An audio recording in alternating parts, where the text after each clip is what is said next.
Então, hoje, dia 1º de novembro de 2010, vamos estudar da Revista Espírita de novembro de 1858, o Dr. Moore, né? E aí estaremos aqui com a interação. Quem quiser colocar na área de texto algum comentário, alguma complementação, alguma dúvida sobre o assunto, estaremos aqui com vocês. Graças a Deus, que Deus continue nos abençoando. O Dr. Moore. Bom, primeiro, essa evocação é importante a gente saber quem é o Dr. Moore. Está lá, né? Dr. Moore, morto no Cairo, a 4 de junho de 1857, era médico homeopata, um verdadeiro apóstolo espírita, né?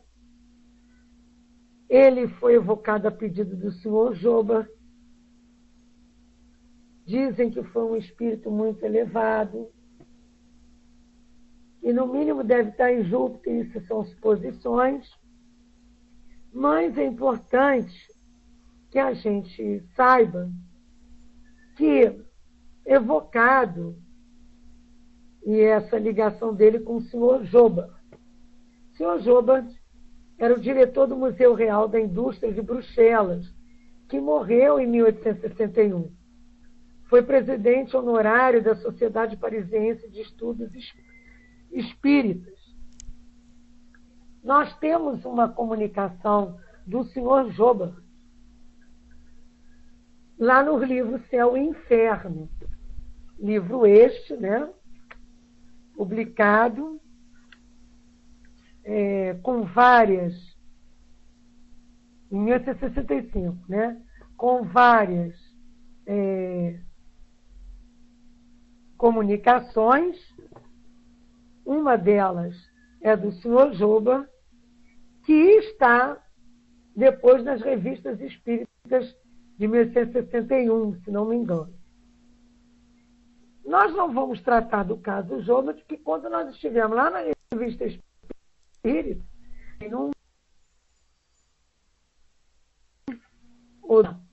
eu acho que está na de 1862. Mas é só para vocês saberem, né?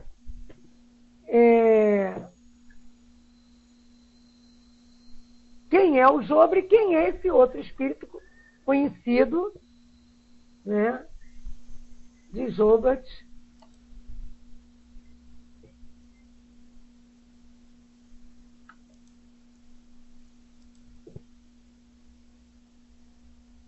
Esse espírito conhecido de Jobat que nós vamos tratar na tarde de hoje.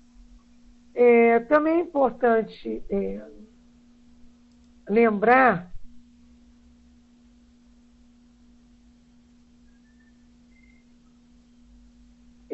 que Joba diz que não é para ser julgado um eleito do Senhor, mas que ele diz, né,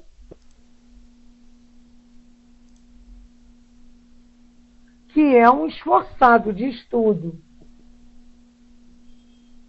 Então, isso é o que nós temos que entender para também compreender as ligações do Dr. Moore. Dr. Moore, esse homeopata, é evocado e perguntam a ele: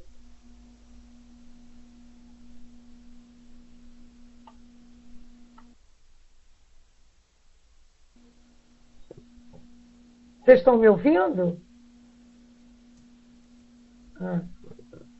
De repente meu microfone sumiu.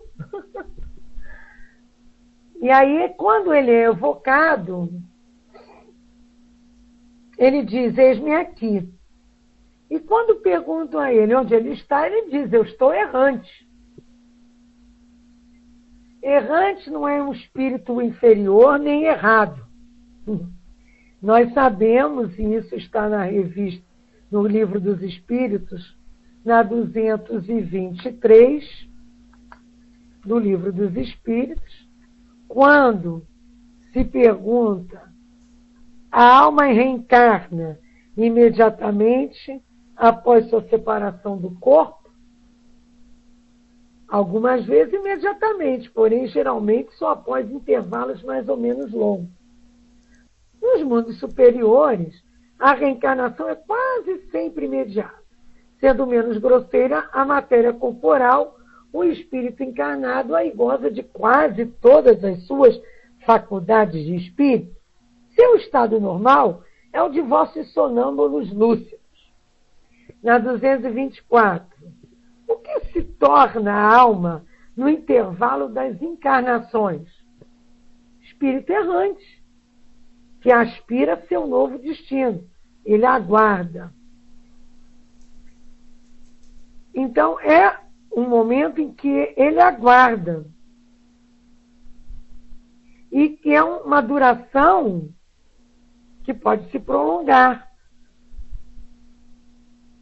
Cedo ou tarde, um meio de recomeçar o espírito tem que ter na nova existência.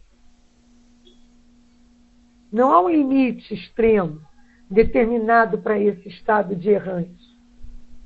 Né?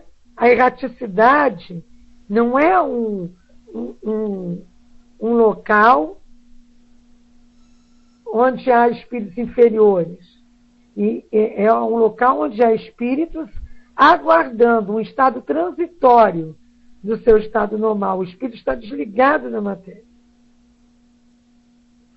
E como a encarnação, que é um estado transitório e não estar errante, me falei meio confuso, essa duração de erraticidade é uma consequência do livre-arbítrio.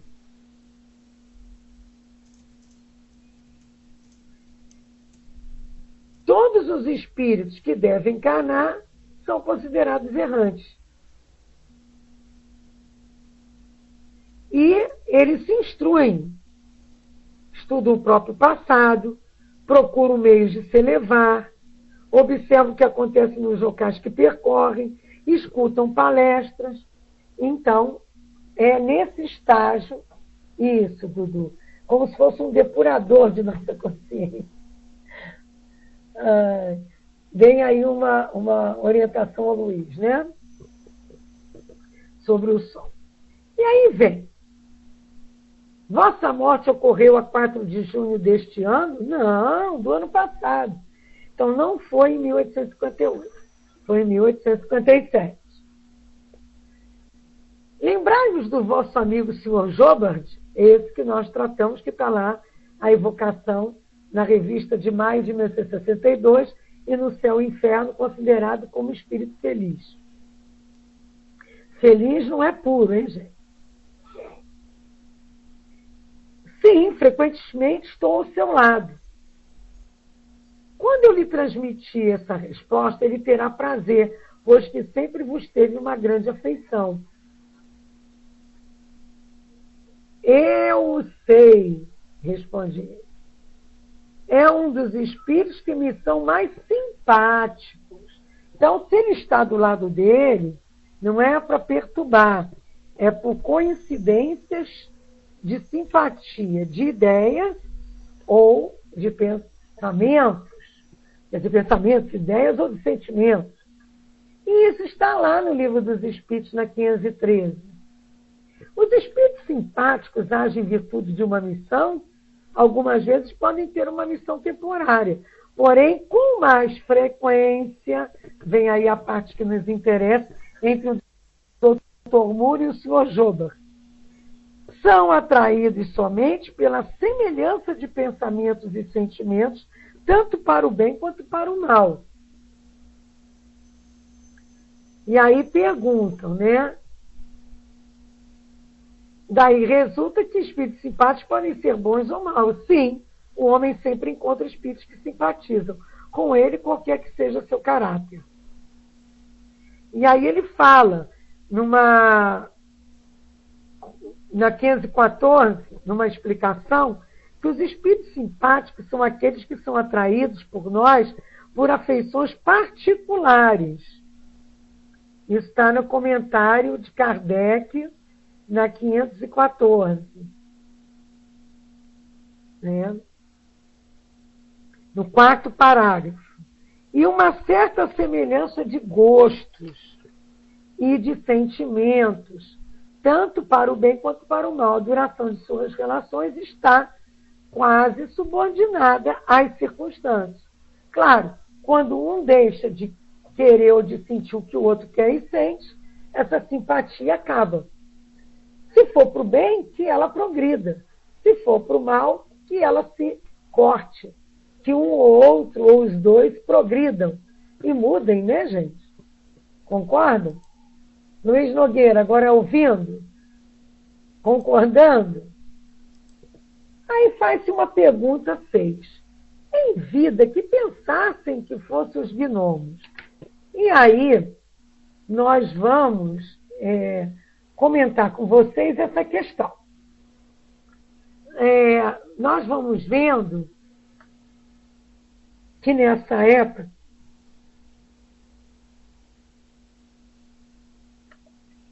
havia muita confusão com relação a essa questão. Até os contos de fadas trazem, né, a imaginação popular um anãozinho, um ser pequeno, de poucos centímetros, né? São representados como seres mágicos, protetores da natureza, né? Dos segredos, como dos jardins, né? Aparecem como ornamento. Espíritos de pequena estatura, né? São descritos entre os seres elementais da Terra. Dizem até que essa lenda vem do Oriente, influenciando a cultura antiga da Escandinávia. Né? Diz que eles falam, né, que usam barretes vermelhos, barbas brancas, túnicas azuis ou de cores suaves. Na mitologia nórdica, inclusive, ele se confunde com a tradição desses anões. Seres que habitam cavernas, grutas, não suportam a luz do sol. Né? Então, há toda uma né? E passa a ter para a forma mais conhecida nos continentes ocidentais, uma forma humanoide deformada, cores cinzas e negras, né? Que é um ótimo lutador que faz estrago, formas demoníacas. Então, há uma série de ideias a respeito. Né? E aí perguntam ao senhor Mu sobre isso. Oi, J. Francis, boa noite.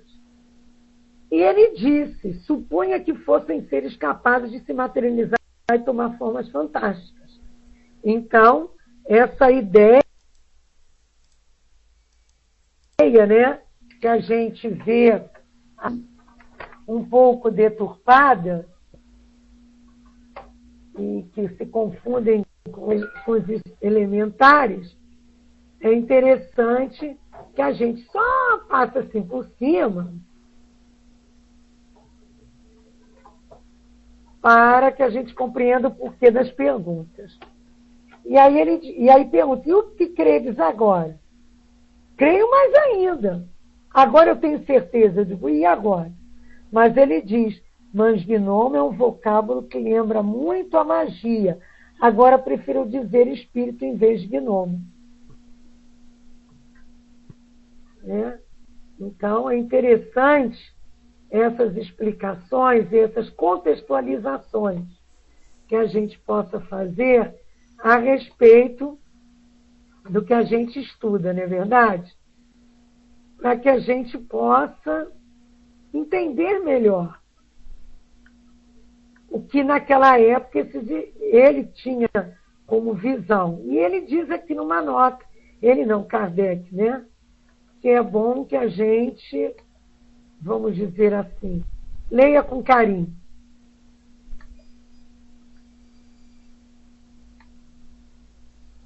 Em vida ele acreditava nos espíritos e em sua manifestação. Apenas os chamava de gnomos, enquanto que agora prefere a denominação genérica de espíritos. A gente aqui também não vai se deter a colocações dessas questões de espíritos elementares, tá? Então, vai para um outro estudo. é importante que a gente tenha, sim, essa visão de como ele chamava, por isso aqui é perguntado dessa forma. Ainda credes que os espíritos que em vida chamáveis gnomos possam tomar fantásticas formas materiais? Sim, mas sei que isso nem sempre se faz, porque há pessoas que poderiam ficar loucas se vissem as aparências que tais espíritos podem tomar. Isso, genérico, alguém novo, gostei disso. Ai, Dudu, genérico, né? Tá certo. Mas olha que coisa interessante que ele traz aqui para nós. Ele fala das possibilidades que os espíritos têm de mudar de forma,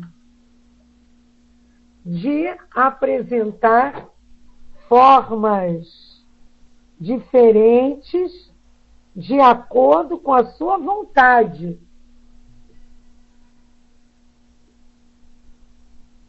O espírito toma formas diferentes. E aí, quem lembra desses estudos que nós já fizemos?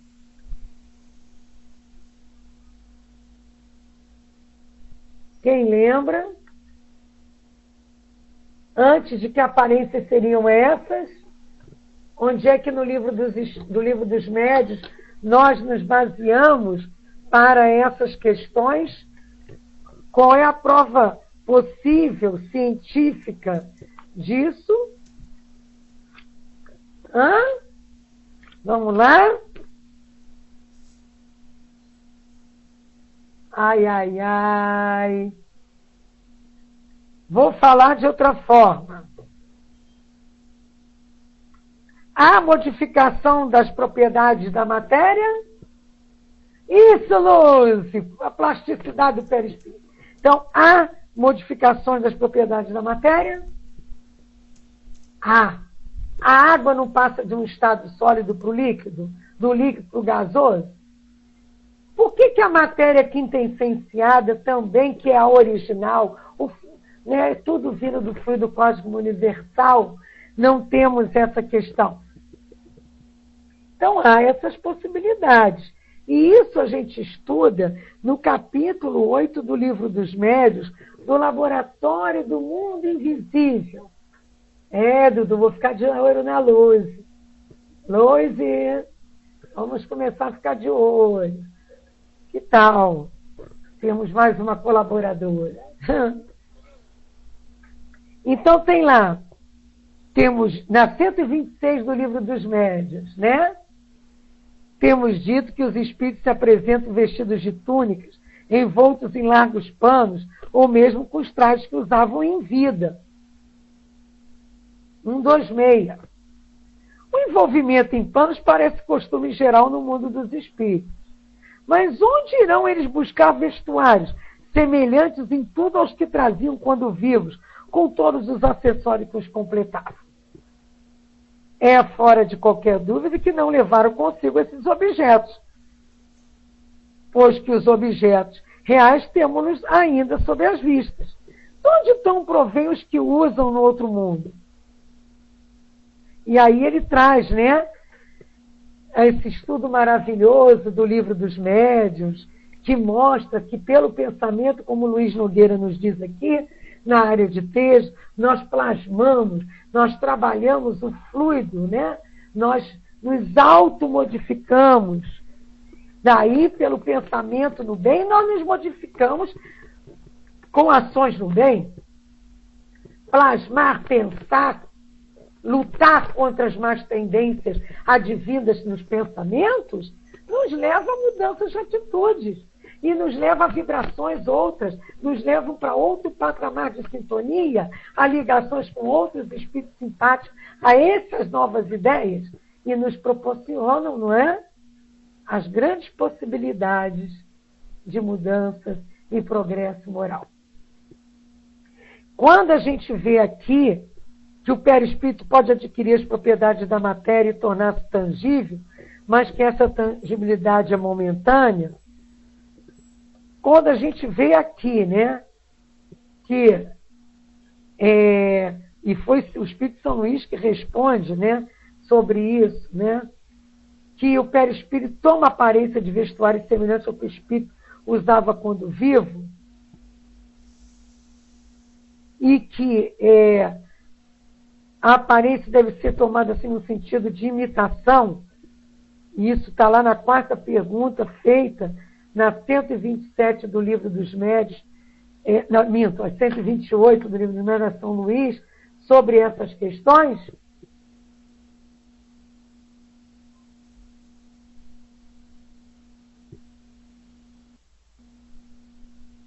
Nós vamos vendo, né, que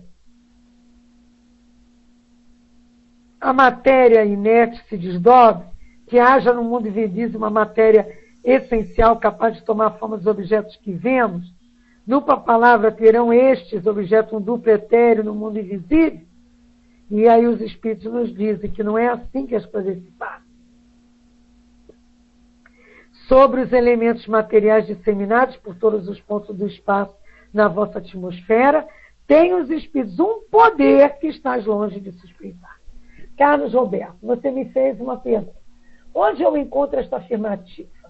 Esta que nós acabamos de falar das questões do perispírito, do pensamento, das mudanças, do Laboratório do Mundo Invisível, Livro dos Médiuns, capítulo 8, item 126, 127, 128. Itens, tá?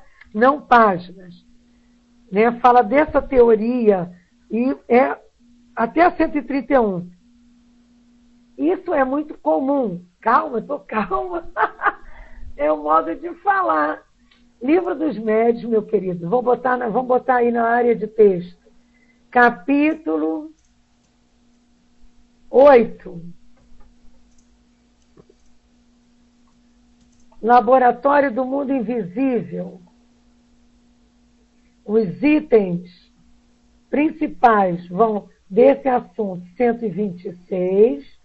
É que eu esperei que a Nina Mil colasse, mas não deu. 128. Tá? E também quando a gente estuda sobre o pensamento, em Leon Denis, no livro Problema do Ser, do Destino e da Dor. Deu para pegar, Carlos? Então, continuando. Nós vamos vendo, né, essas possibilidades que a gente sempre às ordens, meu amigo. E também nós estamos colocando essas conversas lá no nosso portal. Está um pouco atrasado, mas se Deus quiser, até o final desse mês a gente consegue botar tudo lá. Por dificuldades de termos poucas pessoas para o trabalho. E só um companheiro sabe fazer isso ainda. Nós não temos ainda condições, então tem que esperar ele ter condição para ir botando aos poucos. Mas lá no www.espiritismo.net você tem tudo isso gravado. E aí tem mais aqui, né? A gente vai vendo que isso explica muitas coisas. Companheiros que muitas vezes veem imagens aterrorizantes junto a outros, espíritos que se fazem disso e se mostram de forma a brincar com anões ou a aparecer mesmo como monstros ou assustadores. Daí vem as ideias fantasmas. São espíritos comuns com possibilidades, sabendo lidar com o seu pensamento, sabendo trabalhar o seu perispírito, né? Muitas das vezes para o mal. Lamentavelmente, não é verdade? E aí ele diz, né? Ainda crede que os espíritos que em vida chamados de não possam tomar fantásticas formas, ele diz aparências que tais espíritos podem tomar. E aí pergunta, que aparências podem ser essas? De animais, de diabos, e aí está sendo colocado na área de texto. Nós estamos estudando um texto do livro da Revista Espírita de novembro de 1858. E lá pergunta-se, é uma aparência material tangível ou uma pura aparência como em sonhos e em visões? Um pouco mais material que nos sonhos. As aparências que nos poderiam amedrontar não podem ser tangíveis. Deus não o permitiria. E é o que tem aqui no Livro dos Médiuns, quando no Laboratório do Mundo Invisível, esse capítulo aí que nós falamos, e nós vemos que quando se trabalha com, se pergunta a São Luís sobre isso, ele deixa isso claro. Porque cita um caso de aparição de uma pessoa viva que tinha uma caixa de rapé no qual tomava pitadas. E aí eles perguntam, né, se aquela caixa tinha a forma da de que ele se servia habitualmente e que se achava guardado em sua casa, e se essa não está, que era a dita caixa nas mãos da aparição, se ela estava em casa. Era uma aparência. Não é um clone, não. Era para que as circunstâncias fossem notadas. Então, trabalhou-se isso. Queriam que a senhora tivesse visto toda uma aparência de realidade e aí fizeram esse tipo de trabalho. O perispírito toma essa aparência, né? Quer dizer, trabalha o fluido, né? Trabalha-se com o fluido cósmico universal. Os espíritos fazem passar a matéria etérea pelas transformações que queiram e que, portanto, com relação à caixa de rapé, o espírito não a encontrou completamente feita. Fei-la ele próprio no momento em que teve necessidade dela por ato de sua vontade. E do mesmo modo que a fez, pode desfazê-la. Outro tanto naturalmente se dá com todos os demais objetos, como vestuários, joias, etc. Será assim?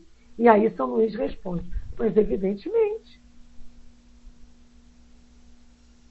Pode, então, o espírito dar a um objeto não só a forma, mas também propriedades especiais? Se o quiser, baseado nesse princípio, foi que respondi afirmativa. Novamente, as perguntas anteriores. Tereis provas de poderosa ação que os espíritos exercem sobre a matéria, ação que estás longe de suspeitar, como eu disse há pouco. E aí eles dizem lá, teria podido fazer uma substância venenosa? Sim. Mas, então também poderia fazer uma substância alimentar? Sim, mas não procures tanto para achar o que é tão fácil de compreender. Um raio de sol basta para tornar perceptível aos vossos órgãos grosseiros as partículas materiais que enchem o espaço onde viveis. Não sabes que o ar contém vapores d'água? Condensa-os e os farás voltar ao estado normal. Priva-os de calor e eis que estas moléculas, impalpáveis e invisíveis, se tornarão um corpo sólido e bem sólido. E assim muitas outras substâncias de que os químicos tirarão maravilhas ainda mais espantosas. Simplesmente, isso que é importante, o espírito dispõe de instrumentos mais perfeitos do que os vossos. A vontade e a permissão de Deus. Então, a questão é muito importante. Ele fala até da saciedade de uma substância, propriedades temporárias que elas têm. A sensação, né, que pode dar. Mas também deixa claro para nós que nem tudo é permitido por Deus. Então, estudar com o Livro dos Médiuns é muito importante. Foi de tudo isso, dessas observações todas que estão nas revistas espíritas, principalmente 58, 59 e 60, que saiu o Livro dos Médiuns em 1861. Além de outras colocações dos espíritos para Kardec, né? E aí nós vamos ver aí eles mostram lá, a aparição do espírito de Bernes Haber sob a forma de um homem ou de um animal seria dessa natureza? Sim, é desse gênero. Nós vamos lembrar que nós já estudamos o espírito de Bernes Haber, o espírito batedor, lembram? 3 estudos né? Era um espírito que aparecia, né? Tinha a questão das gavetas balançando, do pacote de fumo deixado em cima, dentro da gaveta, dos barulhos feitos, do que o espírito de Berg Zaberne, trazia essas teorias, desculpem, essas manifestações. E nós estudamos isso aqui, né? Então, eles perguntam isso. Não, ele diz mais para lá, em nota, não sabemos se em vida ele admitia que os espíritos pudessem tomar uma forma tangível, mas é evidente que agora se refere à forma vaporosa e impalpável das aparições. Tanto que quando há essas sessões ainda que fazem, né,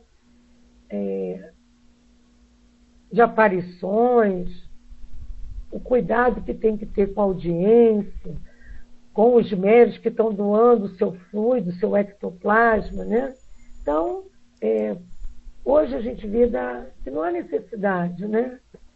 Quando é necessário aparecer, aparece em sonho, ele usa as propriedades ou os fluidos médios pelas redondezas. Mas que é importante entender a necessidade desses fenômenos muito em voga naquela época, para se estudar mesmo e chegar à teorização. Acreditais que ireis reencarnar em Júpiter? Irei para um mundo ainda inferior a Júpiter. E aí a gente diz, meu Deus, esse negócio de Júpiter não entra na minha cascola. Tem gente que diz isso, mesmo sendo espírito. Mas está lá. Primeiro a gente vê no Livro dos Espíritos. Quando diz que há várias moradas, isso é no Evangelho. Quando diz, mas no Evangelho diz que há várias moradas na casa do Pai, não diz. E há pluralidade dos mundos. Está aqui no Livro dos Espíritos. E na pluralidade dos mundos se pergunta, né? Todos os globos que giram no espaço são habitados? Sim.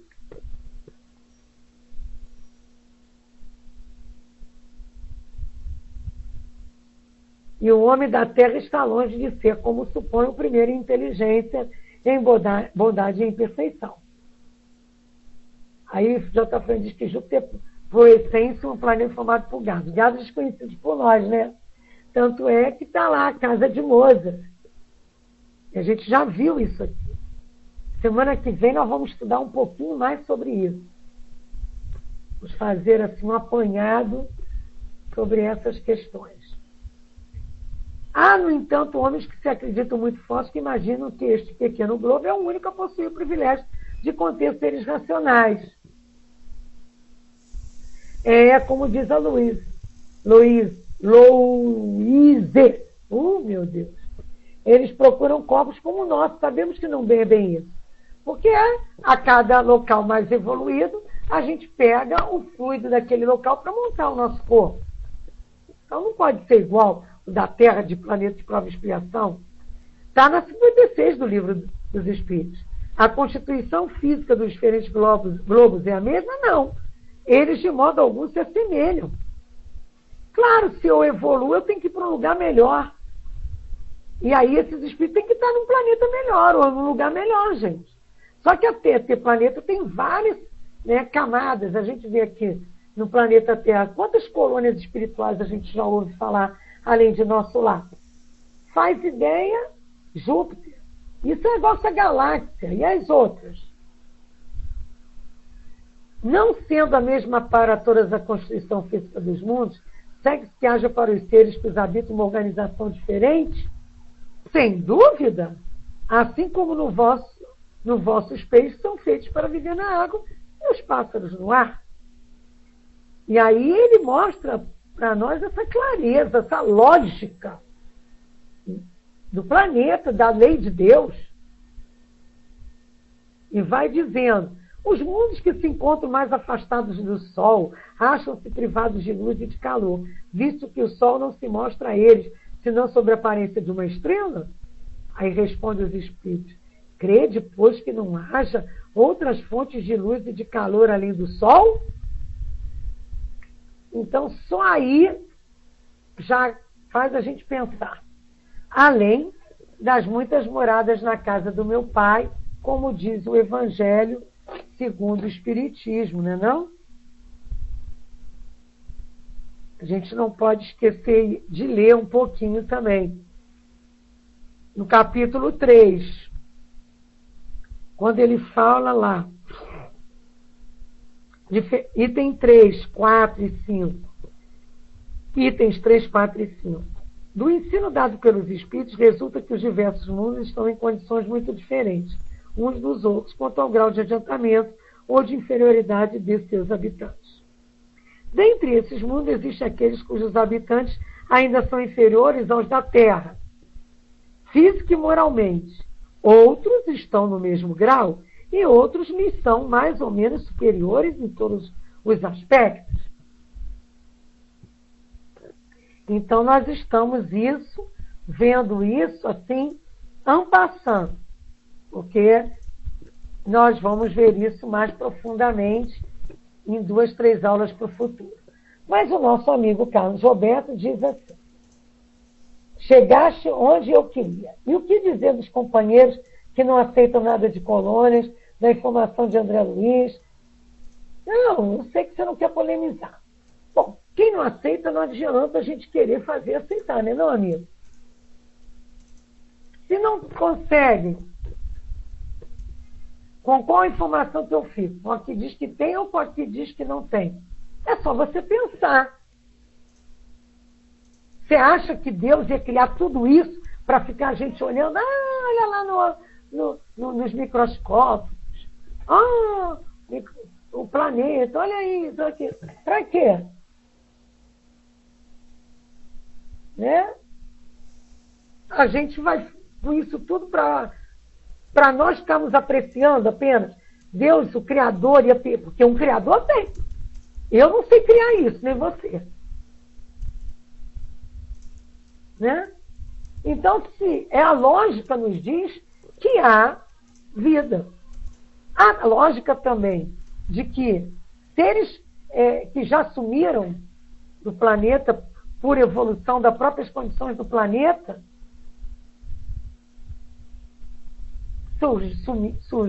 saíram da Terra por não haver uma necessidade de estar na Terra. Isso a gente pensando sem a degradação do homem. E pensando na lógica, né? Pensando pela lógica. Se eu não progredir aqui, eu vou encarnar aqui, várias vezes aqui. E se aqui não mudar, eu vou continuar nesse estágio? E se eu mudar de estágio, como é que eu vou aprender mais na raticidade e treinar onde? Vim só como missão?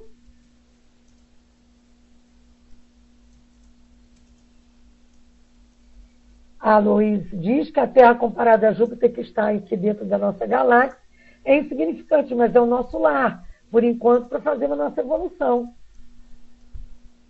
Pois é, Carlos. Se sua amigo afirma que não é verdade as informações de André Luiz, não tem como forçar a barra com ele. Ele não quer ver, ele não está na hora dele de ver. Né? Ele não quer pensar sobre isso. E aí a gente não tem como. Né? A nossa ação, o nosso exemplo, a nossa visão moral que a doutrina traz, além dessa visão instrutiva, vai mostrando para ele como está sendo bom para nós conhecer tudo isso. Se ele não quiser conhecer, vamos conhecer nós. Não atrapalha não, Carlos. Pode perguntar. Porque aí quando seu amigo desencarnar e você também, você pelo menos vai procurar ele e ajudá-lo. E não para dizer, tá vendo? Eu bem que te disse. Para dizer, aqui, amigo, vamos caminhar juntos. Vou poder te ajudar. Né? Tem essa lógica. E a gente vai trazer algumas coisas semana que vem também a respeito desse assunto, né? A dúvida não é do Carlos Alberto, né? A dúvida é de um outro amigo dele. A dúvida dele é o que ele faz para ajudar esse amigo. Mas, às vezes, fica difícil. É mesmo, Dudu. Tem muita gente que duvida, não é? Eu vou te contar. Quando eu li Nosso Lar pela primeira vez, eu achei que era um livro de ficção científica. Eu, como já adorava ver aqueles filmes do... Como é? Adoro até hoje. Aqueles das galáxias. Aí eu achava que era um desses escritos. Júlio Verne eu gostava também. Também, claro. Santana, mas para ele ler a Gênese, ele tem que ter um conhecimento anterior de Livro dos Espíritos, bem profundo, para poder entender. Né? Isso, Júlio, Guerra nas Estrelas. Por isso que eu nem trouxe a Gênese aqui, nessa parte do capítulo 14 da Gênese, que fala sobre fluidos e trabalha conosco essas visões e essas possibilidades do perispírito. Mas eu vou mostrar que a matéria água, ela modifica sob a ação de certas condições, a matéria que a gente não vê se modifica também. Tanto é que o fluido de cura tira uma molécula ruim, transforma em outra boa. As curas existem, então aí as provas, né? Mesmo a gente não vendo através dos partos. E aí, vamos lá. 13.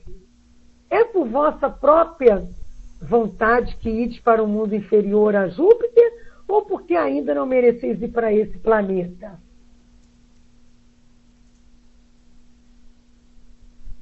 Claro, pela fé raciocinada, Lu.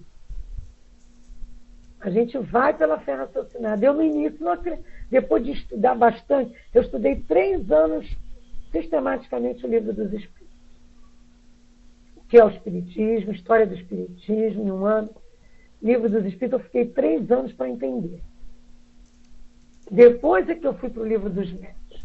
Depois eu fui para a Gênesis. Depois eu fui para o Evangelho. Depois, não, Ativo Céu e Inferno. Evangelho. Depois eu fiz o curso de orientação mediúnica em 2 anos. Depois eu fiz obras póstumas. Depois eu estudei todas as obras de Leon Denis, principalmente depois da morte no Invisível, o problema do ser destinador. Depois eu li todas de André Luiz. Depois eu dei muitas aulas no livro. Depois tem 25 anos e eu ainda estou estudando. É assim mesmo. Mas a gente está no caminho do estudo, da busca, né, Dudu? E aí ele responde: creio mais que seja por não o merecer e para desempenhar certa missão no mundo menos adiantado. Sei que alcançaria a perfeição, e é isso que me leva a ser modesto. Todos vamos alcançar a perfeição, né? É a lei do progresso. A lei do progresso, nós vamos um dia chegar à perfeição, a espíritos perfeitos para esse planeta. Que pena, mas nós já estamos acabando, hein? Faltam só 10 minutos. Nota, esta resposta é prova da superioridade desse espírito e concorda com o que nos diz o padre Ambrósio. Há mais mérito em pedir uma missão no mundo inferior do que querer adiantar-se muito no mundo superior.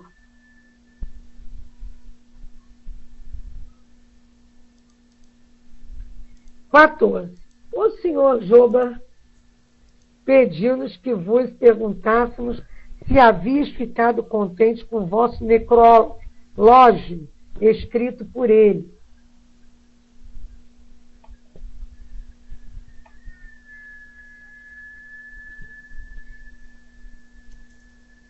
Vamos só mostrar aqui para vocês. Mostrar não, vou falar, tá? Necrológio, né? Essas palavras, né, gente? Então a gente tem que...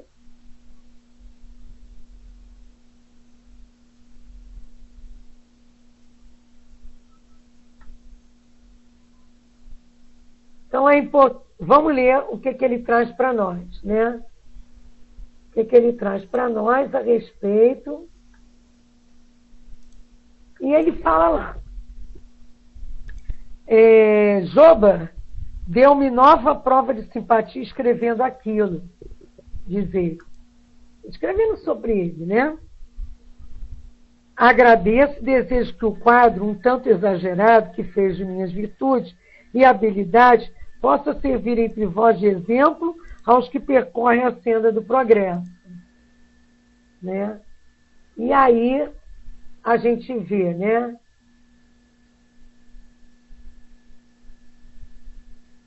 Ele escreveu sobre o companheiro.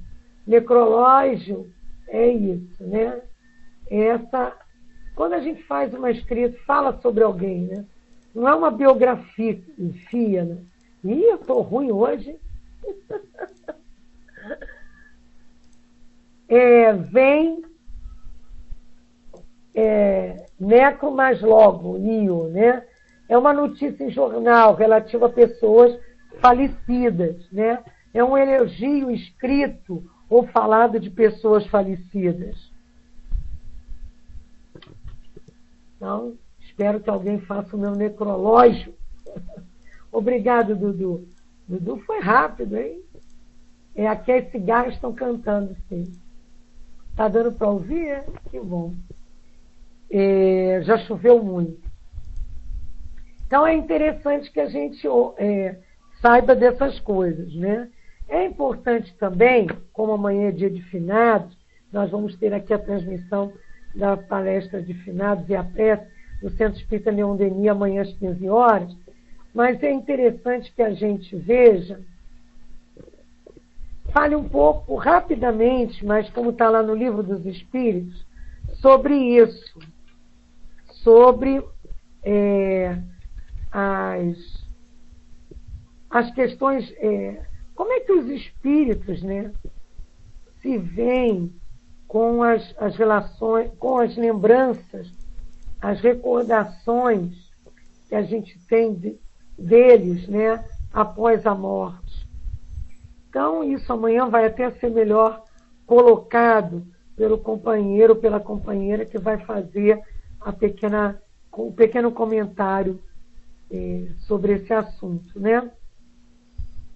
Mas é bom que a gente saiba que os espíritos superiores não se preocupam muito com isso, não. Com a comemoração deles, sobre os mortos, sobre, vamos dizer assim, elogios ou coisas do gênero. Mas também não são contra. Então está lá no Livro dos Espíritos, da 320 até a 329, no capítulo 6 da Vida Espírita. Eu só vou ler algumas coisas para nós. Os espíritos são sensíveis à lembrança daqueles que amaram na Terra, muito mais do que podeis supor. Se são felizes, essa lembrança lhes aumenta a felicidade. Se são infelizes, representa para eles um alívio. O dia da comemoração dos mortos tem para os espíritos algo mais solene? Preparam-se para ir visitar aqueles que vão orar sobre seus despojos? Os espíritos atendem ao chamado do pensamento nesse dia, como nos outros. Né? E aí eles perguntam, né? Sobre a visita ao túmulo, sobre a prece, né? E sobre as pessoas que se erigem em estátuas, monumentos, como é que eles assistem e tal? 324, né? Muitos aí comparecem quando podem, porém, são menos sensíveis às honras que eles prestam do que à lembrança. E aí dizem lá, né? Que o espírito nem sempre assiste o seu enterro, mas que a lembrança é sempre boa. E é o que ele diz. O nosso amigo Dudu está colocando aí um áudio sobre Jesus e a doutrina dos espíritos, sobre o estudo na sala de hoje, sobre o dia de finados. Esse pode confiar, gente. Podem pegar. Esse vocês podem utilizar.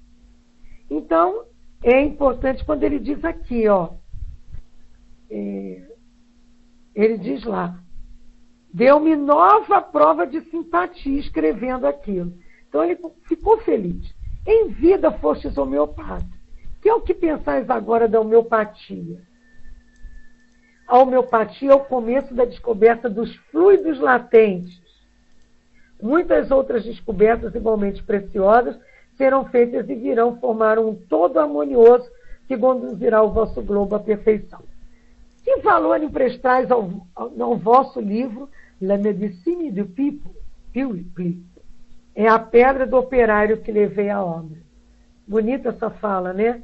E na nota, né, a homeopatia vem de apoio à ideia dos fluidos latentes que foi dada pelo espírito Sobadel a respeito de sua imagem fotografada. A gente estudou isso anteriormente. Então, eles falam aqui dos fluidos, das propriedades que não são desconhecidas, nos passam despercebidas, né? E a importância dessa questão.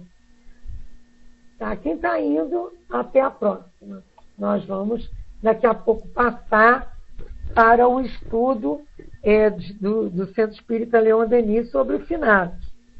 Então, é bom que a gente lembre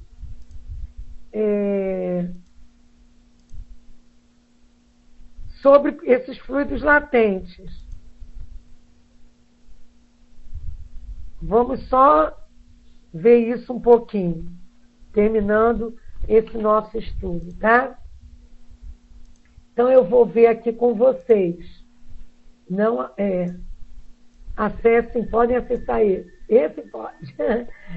Várias palestras, vários estudos, como www.espiritismo.net.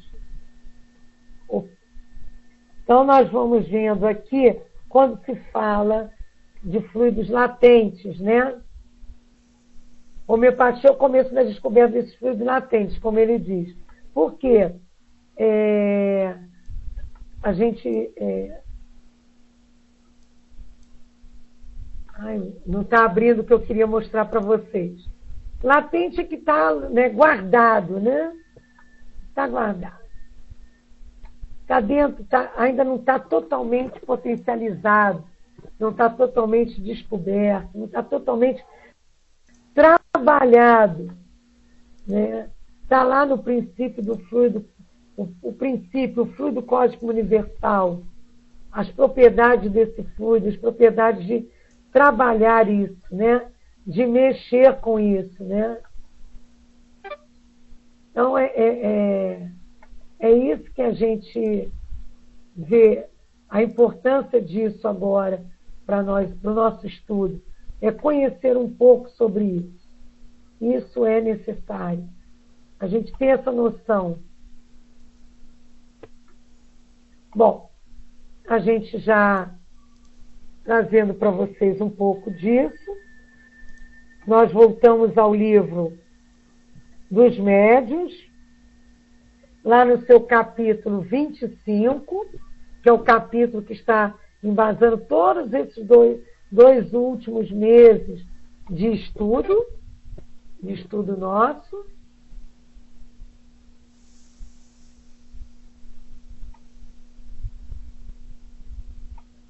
E aí,